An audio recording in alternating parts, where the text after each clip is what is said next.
Bendito Deus, Pai Santo, Senhor da Glória, nós te louvamos, Pai, pela vida.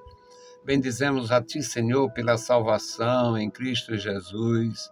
Suplicamos, ó Senhor, pela Tua igreja. Abençoa a Tua igreja na cidade. Abençoa a Tua igreja no campo. Guarda, meu Senhor, os meus irmãos nas serras, nos vales, ó Deus. Manifesta, Senhor, o Teu poder na vida da igreja. Guarda, meu Senhor, a juventude da igreja, as criancinhas, cada família. Opera, meu Senhor, na vida dos idosos. Manifesta o Teu poder, meu Senhor, dando graça, Senhor, e ungindo, ó Deus, poderosamente os Teus ministros. Pai bendito, Senhor do céu e da terra, manifesta o Teu poder, Senhor, despertando, Senhor, levantando, ó Deus, nesta geração, homens e mulheres, ó Deus, que tenha temor e busca a Tua presença e possa, Senhor, trabalhar em prol da igreja, a sua edificação e firmeza. Pai querido, Deus Todo-Poderoso, ouve a nossa petição. Em o nome santo de Jesus Cristo, nós te pedimos e te agradecemos. Amém. Saudamos a todos com a paz de nosso Senhor Jesus Cristo. Voltamos para apresentar o programa Toca o Clarim, programa da Escola Teológica União e Crescimento, a Unicres. A nossa leitura hoje, meus amados irmãos, Jeremias, livro do profeta Jeremias, capítulo 51, versículos 6 a 12. Nós vamos ler e vamos aprender juntos. Uma mensagem para um tempo, ou a mensagem a respeito de um tempo e de uma situação, poucos acreditavam. Na época de Jeremias, portanto, no período mais potente, o período áureo do Império Babilônico. E o profeta de Deus falar do fim da Babilônia. Pois é. Alguém podia ouvir e poderia até dizer, eu só escuto porque tem 2 ouvidos. Isso é absurdo. Pois é. O mesmo profeta que previu o desastre de Jerusalém, o reino de Judá, a derrota do povo de Deus por causa da infidelidade, viu pelo mesmo Espírito o desastre de Babilônia, com uma diferença: Israel seria preservado. Um profeta anterior disse, eu deixarei no meio de vós um povo humilde e pobre, que era para retomar novamente o crescimento e ter a continuidade da nação. Enquanto que na Babilônia, os palácios cheios de tapete e cortina, a profecia era, aqui vai ser morada de chacais. Não dava para acreditar, só se tivesse o Espírito. Jeremias 51, 6 a 12. Fugi do meio de Babilônia e livrai cada um a sua alma, e não vos destruais na sua maldade. Porque este é o tempo da vingança do Senhor, que lhe dará em recompensa. Babilônia era um copo de ouro na mão do Senhor, o qual embriagava toda a terra. Do seu vinho beberam as nações, por isso as nações enlouqueceram. No momento caiu Babilônia e ficou arruinada. Lamentai por ela, tomai bálsamo para a sua dor, porventura sarará. Queríamos curar Babilônia, porém ela não sarou. Deixai-a e vemo-la como um para a sua terra, porque o seu juízo chegou até o céu e se elevou até as mais altas nuvens. O Senhor trouxe a nossa justiça à luz. Vinde e cantemos em Sião, contemos em Sião a obra do Senhor nosso Deus. Aguçai as flechas, preparai os escudos. O Senhor despertou o espírito dos reis da Média, porque o seu intento é contra a Babilônia, para a destruir. Porque esta é a vingança do Senhor, a vingança do seu templo. Alvorai um estandarte sobre os muros de Babilônia. Reforçai a guarda, colocai sentinelas, preparai as ciladas, porque como o Senhor intentou, assim o fez. O Senhor falou e fez o que falou contra os moradores de Babilônia. O profeta, pelo Espírito de Deus, profetizou. A maioria absoluta, a maioria esmagadora, só podia balançar a cabeça. Isso é a maior idiotice que a gente pode ouvir. Como é que Babilônia cai? Babilônia, na época de Jeremias, era como a Dubai atual. A maior cidade, a mais bem edificada cidade.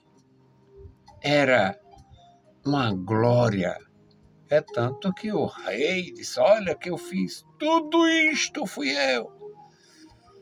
Aquele que comeu forragem.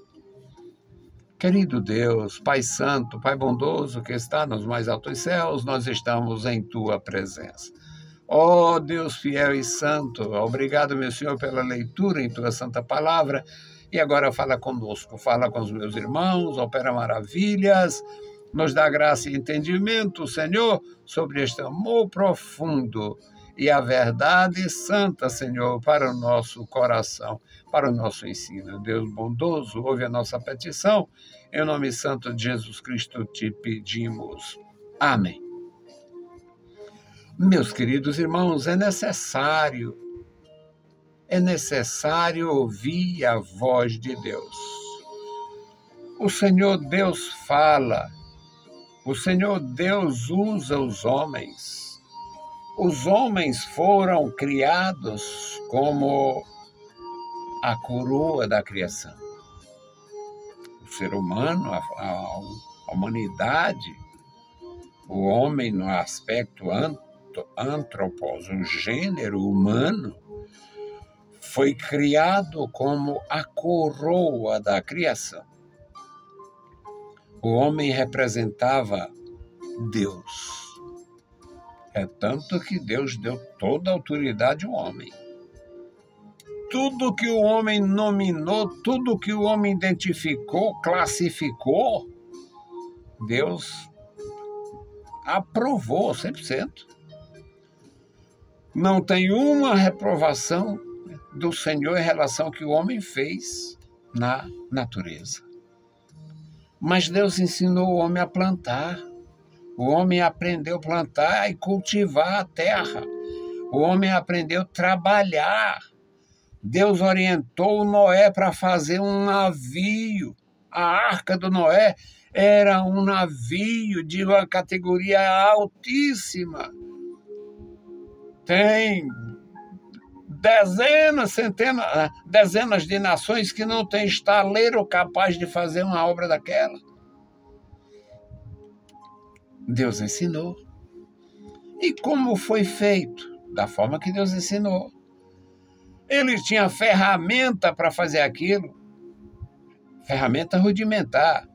Mas Deus ensinou. Deus falou desde o princípio. Deus ensinou o homem a pensar, a expressar, a trabalhar, a plantar, a colher. Deus ensinou o homem a domar os animais. Deus ensinou o homem. Deus falou com o homem. Deus falou na tranquilidade, na brisa suave, falou na tempestade, falou no furacão. Deus falou com Israel, o Monte Sinai fumegando, era fogaréu tomando conta de tudo. Deus falou com Elias na voz suave. Deus falou com Jonas de uma forma tranquila, suave. E Deus falou com Jonas no ventre de um animal marinho. Deus falou e fala.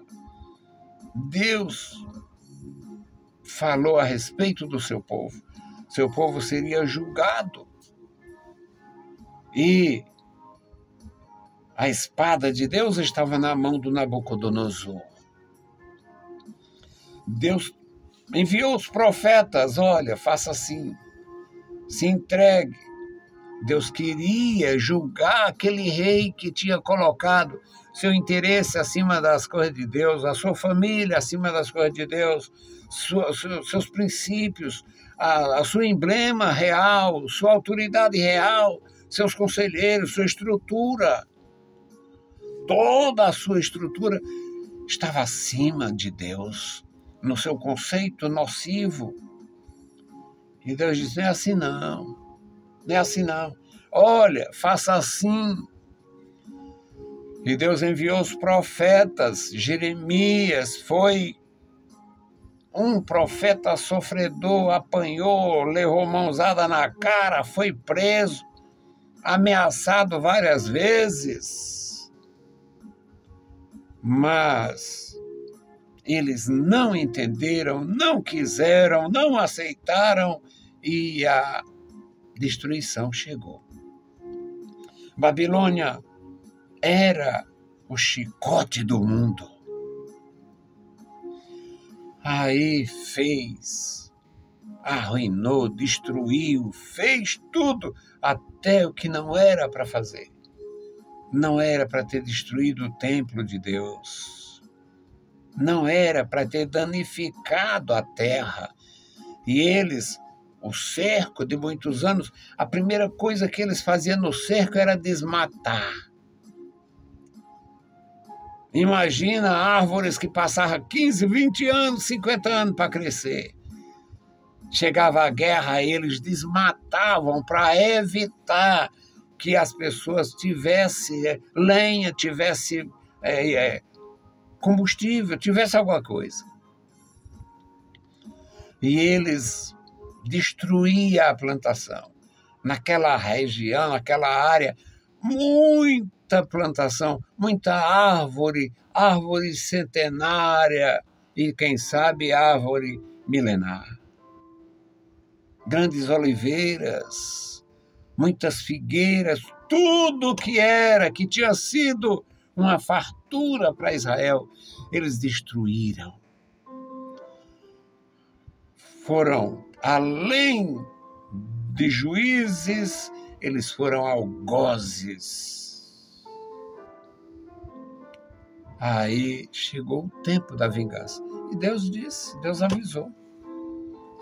Deus avisou, vão passar, vocês israelitas infiéis, vão passar 70 anos no cativeiro. Depois a Babilônia deixará de existir. Praticamente ninguém acreditava. Praticamente ninguém acreditava que aquela grandeza, uma cidade gigantesca, toda murada, com 2 muralhas. Tinha a grande muralha e tinha o antemuro. Quando aquela grande muralha fosse derrubada, no lugar deles avançarem, entrar na cidade, eles caíam numa armadilha, que era outra muralha, a uns 600, 700 metros de distância uma da outra, onde criaria um campo de batalha com mortandade pela dificuldade de fuga. Então, era difícil acreditar que a Babilônia deixaria de existir. Mas o Senhor falou. E chegou o momento, Jeremias está profetizando o fim do reino de Judá.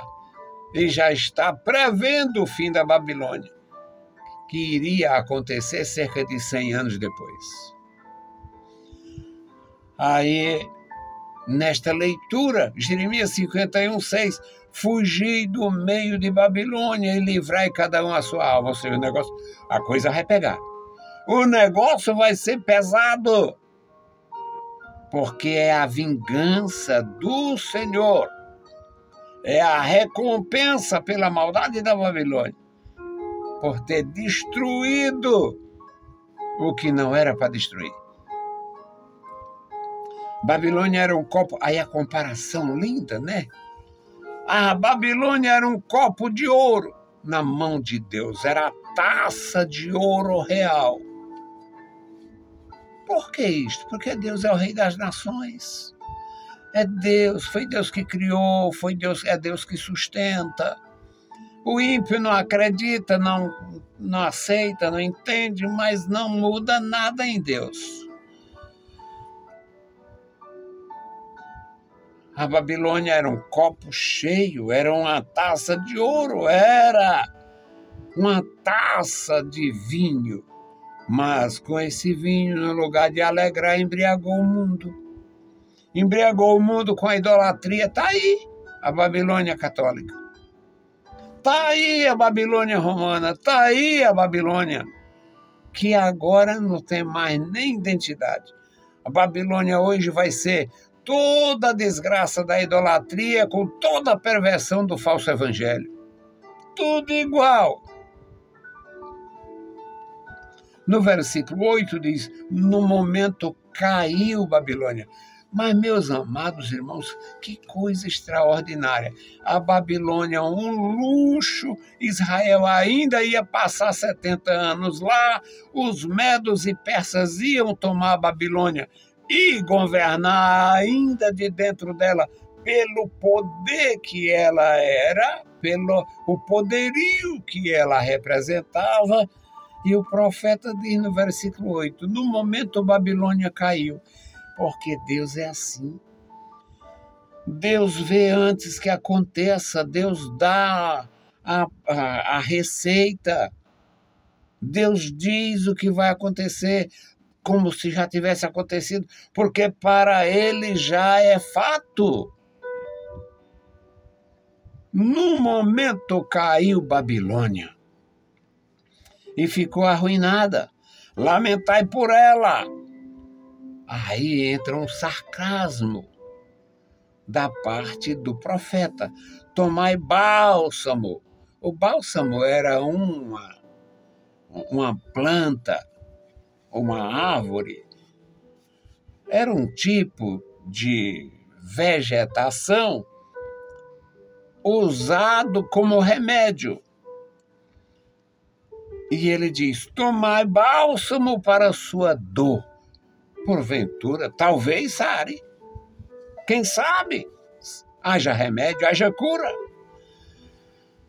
Aí no versículo 9 diz, queríamos curar a Babilônia. Babilônia não era para estar ferida assim, para ser ferida dessa natureza.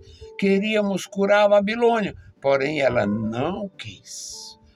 Ela não sarou, porque não quis, não aceitou. Deixai-a e vamos-nos, cada um para o seu lugar. Deixai-a e vamos-nos, cada um para a sua terra. Babilônia, assim como Roma, tinha milhares de pessoas de outras províncias e de outras raças no seu interior. no tempo do Império Romano,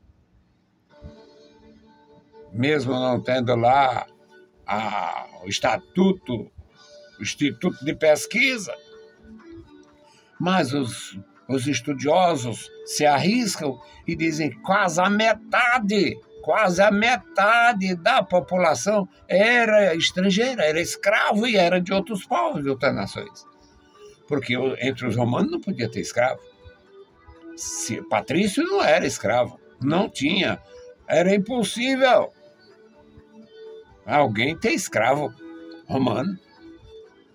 É tanto que quando um romano perdia a família, os outros adotavam, mesmo na idade adulta, homem, rapaz, homem, casado, moças e senhoras, podiam ser adotadas. Era uma cultura avançadíssima para a época nesses termos.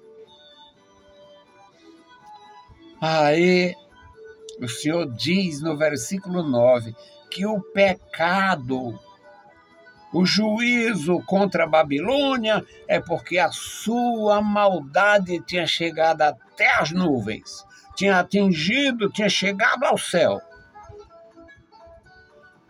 E o Senhor trouxe a nossa justiça à luz. O versículo 10 é como se o profeta estava no final. Ele não estava. É como se estivesse. É como se estivesse. Quem estava no final era Daniel. Daniel foi antes da queda de Judá, propriamente dito.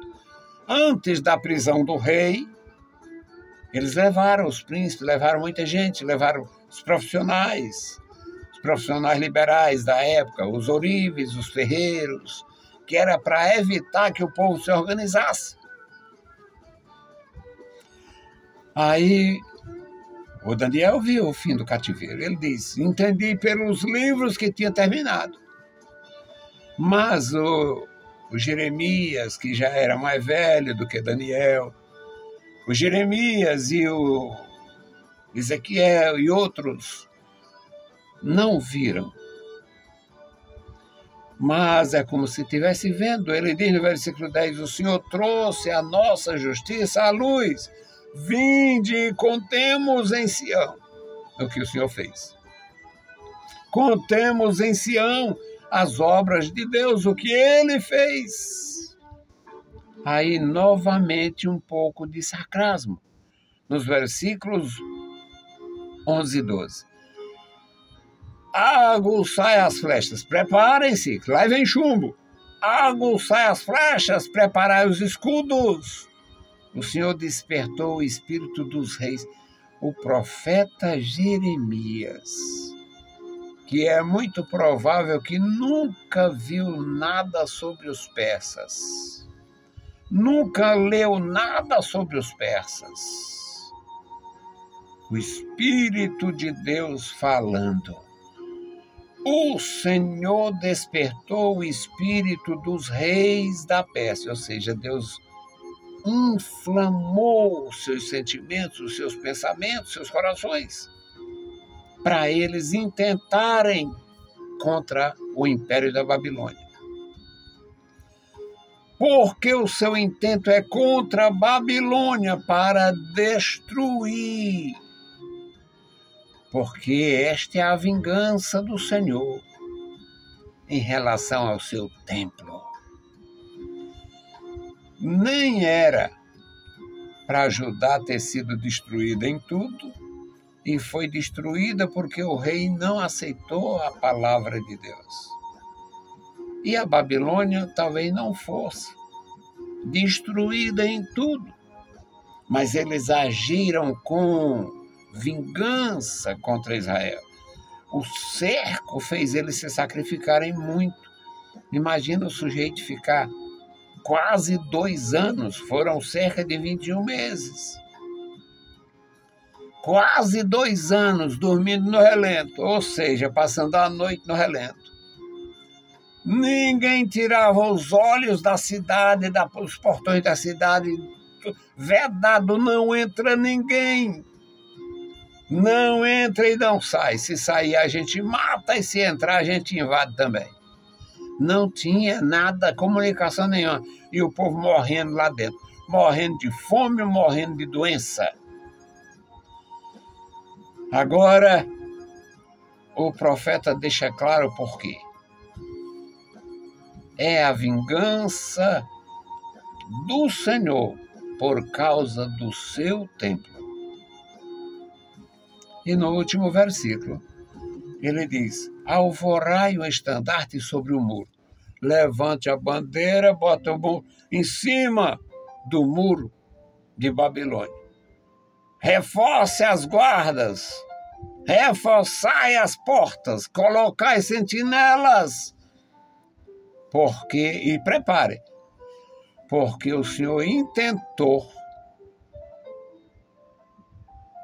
falou e fez.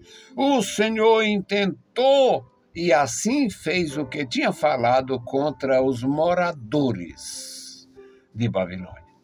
Meus queridos irmãos, não existe como escapar depois que Deus determina. Hoje, nos dias de hoje, eu vejo e ouço com desprezo total o povo determinando. Mulheres vazias que não tem que determinar nem em casa. Aí vai determinar na igreja, por causa desse modismo nocivo, nojento, que aprenderam com os ministros da perversidade. Sujeito que não presta para coisa nenhuma, vai decretar. E os outros ainda brincando, vai lá, irmão, vai dar um decreto lá. Esse tipo de nojeira é uma exposição da ignorância, porque quando Deus determina, esse pode determinar, e quando ele determina, não tem volta atrás. Deus abençoe os meus amados irmãos, nossos ouvintes, Deus opere na vida de cada um. Vamos fazer a intercessão pela igreja. Bendito Deus, Pai Santo, Senhor da Glória, nós estamos em Tua presença.